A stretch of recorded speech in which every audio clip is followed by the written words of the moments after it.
parti kurmazdı. The summer heat of Anatolia is relentlessly beating the constant push to create political excitement. Farmers and villagers are busy working their land. Urban Turks are somewhat more motivated, as all of the cities have been invaded by a multitude of flags, banners and placards which constantly remind them of the election.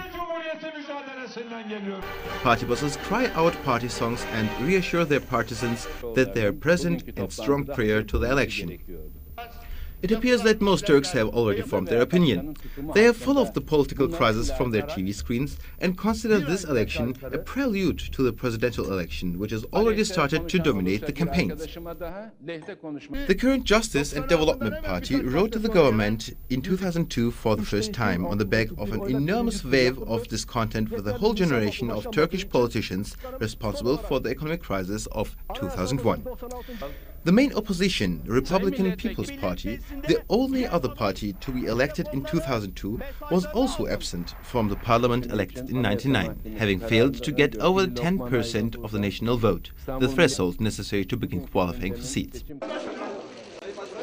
It seems that a big and solid coalition will form the government for the next years in Turkey. It would be a surprise if Turkey did not end up with a three-party parliament with about 30 independent Kurdish deputies.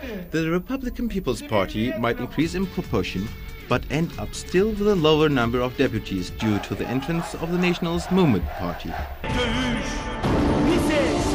The current Justice and Development Party is expected to have the most seats in the parliament, but not enough to rule alone.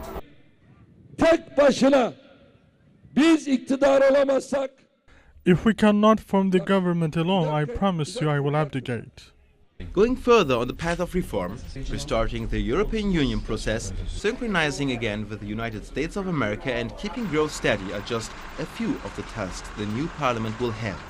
But the real question is whether the post-election period will mark the further opening and liberalization of Turkey or the continuation of an authoritarian democracy.